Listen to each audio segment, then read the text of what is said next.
Yung boses ko ganun pa rin. Yung paos pa tayo. So today's vlog ay ito na nga.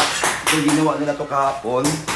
Ayan, so complete na to dito. Pares na lang kulang sa ating sahig. Yan ang gagawin nila ngayon. Yung pamangkin ko, ayan. Papasok siya. So ako naman na maiwan dito. Pinala niya ako ng gulay. Siyempre nasa probinsya tayo. May supply tayo na saging. Ayan, saging sa nasaba. Panglaga natin. Medyo yung bahay natin medyo makalat muna kasi nga nagpapagawa. So pupunta tayo sa labas ngayon. So ayan. So sira pa rin siya. Hindi pa siya masyado final. So ito yung ating update sa araw na ito. At magsesemento na sila, magpifinishing. So yung mga kalat, hindi ko muna sa nininis dahil nga kapag ginisin mo, maglilinis ka ulit. So mas maganda yung isang linisan na lang.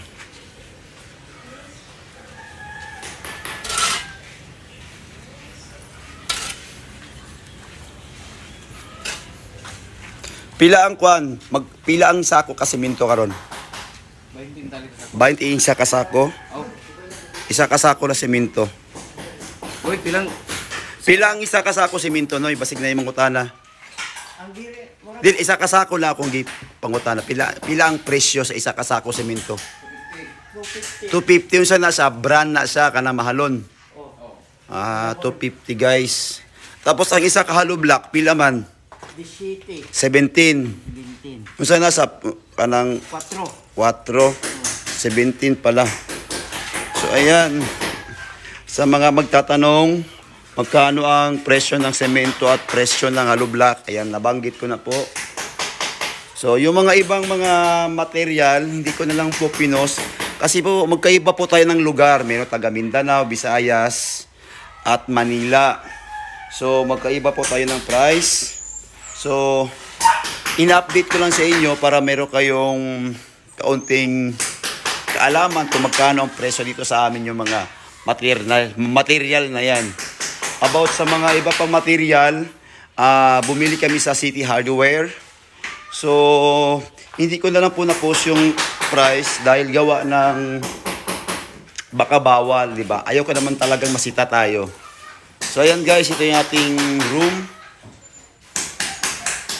Ito yung ating sala. Kulang na lang dito, tiles na lang. Diyan naman ang ating wait, bali siya, kuhaan siya. I-open siya dyan. I-open natin yan. Ayan, so parang terrace na rin siya. Kasi nga, medyo mainit-init yung lugar natin dito. So mamaya guys, i-update ko kayo kung anong ganap. Day 3. Nay, bala dia. Palit ko hapon. di kalma siya. Ano yung utang? Ha?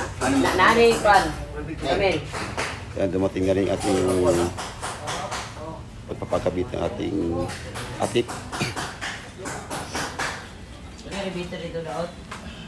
Otro bitir nga ba pol buto. Daot na asa tong mga daot ani. Ay, pulang kwan sa daot. Ito, bali guys, itong mga puno na to guys, patatanggal ko itong mga puno na yan. So siguro kung pagkatapos na siguro, patanggal ko. At saka ito yung talagang pinaka-problema ko talaga. Kasi, ayan, medyo ang lapit-lapit na talaga sa atip ko. Pagkatapos sa bahay, iyan ang next na plan ko. Tanggal ko. Yung ito nating sirang-sirang wasak na bubong. Ayan. Ayun na pa. So ba ito, patanggal ko rin to.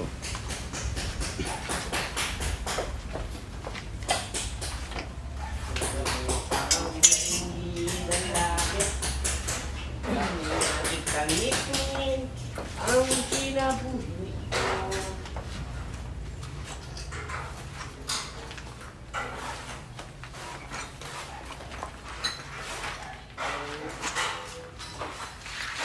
Ngit-ngit dira lang okay ra. Wa may pukan din. Wala lagi suga. Isa ba na kung di na siya? Ah, siguro ka na suga siguro dira. Pwede patangtang na to na. Wala suga dira isdan. Na may bombilya dito. Eh ko abe tangtanga be. Na dira bombilya. Oh. Asa to bombilya dira? Nama to dira. Nasa ko. Na dira no.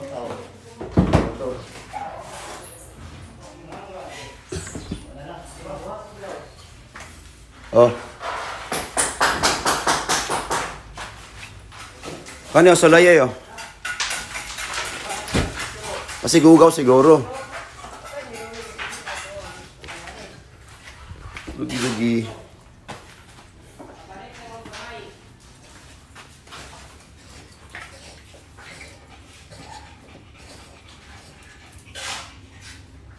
Wala gyapon, ponder jud siya. Istingin ko na ito eh. Susuka ko na ito eh. Ayaw, ano ba na? Korintiyan ha. Ano ba? Ano ba? Ayaw raw, ikaw raw. Wala mong mamay kuminti na siya. Korintiyan na. Kabayad ta ninyo. Sige, manumbag na ba ng imo? Bisaya ra mo ka. So mga gusto magpapagawa ng atip, apart sa Mindanao, saang location kayo pwede at hindi pwede? Asa sa Mindanao basta magpaatop. So pwede ka sa Cebu, PD, Pagadian, ganyan. Part of Mindanao o Visayas lang ba tayo pwede? Pilipinas, Pilipinas. So abot hanggang Luzon. Luzon. Sa mga ganitong klaseng bahay, sir, yung bahay ko, so magkano ang hingi mo? Ang bayad sa'yo? Labor or meron tayong set or ano ba, pakyaw ba?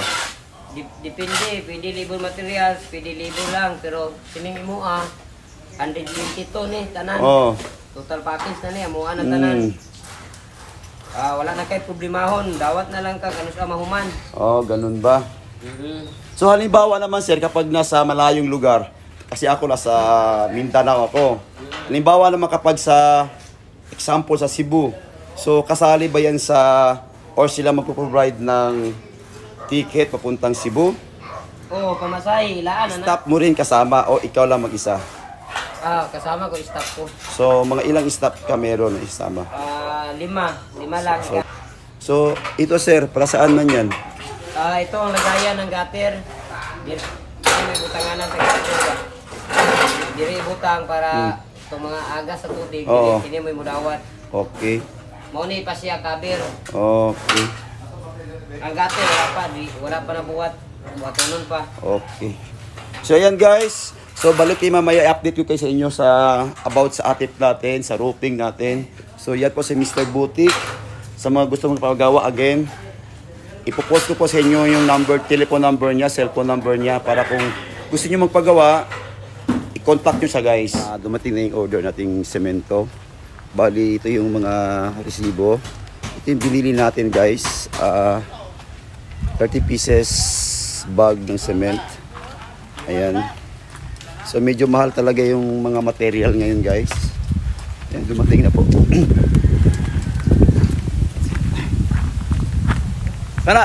Tana no? Apil lang. 1. Sino sila? Kami rin kabilihan mo bro? Oh. Kani sa apil gyapon eh, kani? Dili. Live na siya. Ito yung mga kapitbahay natin na masisipag. Ayan. Kani po, dapil po ni. Wala na. Saka ko sa taas kay gikuan to. Saka? Ko ba? Ha? Saka. Wato sirado. Kung saan? Oy, ang portahan nito sirado.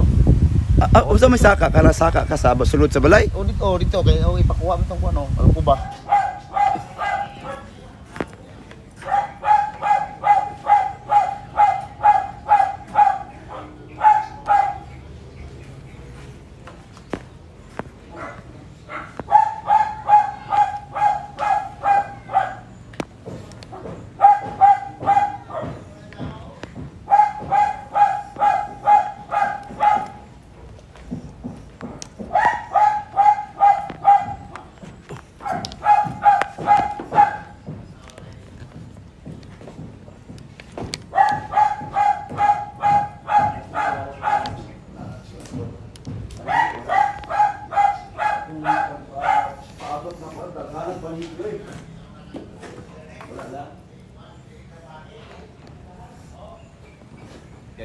Chinek-check niya yung line ng ating kuryente.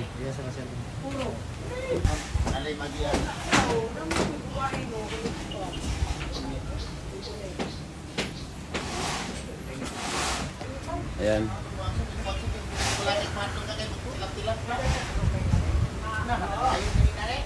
Matatanggal ko yan, semento na siya. Likod natin.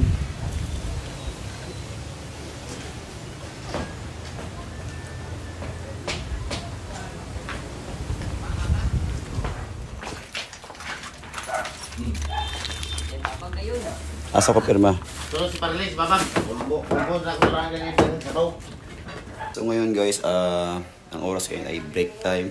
So pinagtimpla ko na sila ng juice, iced tea, at meron silang bibingka at tinapay.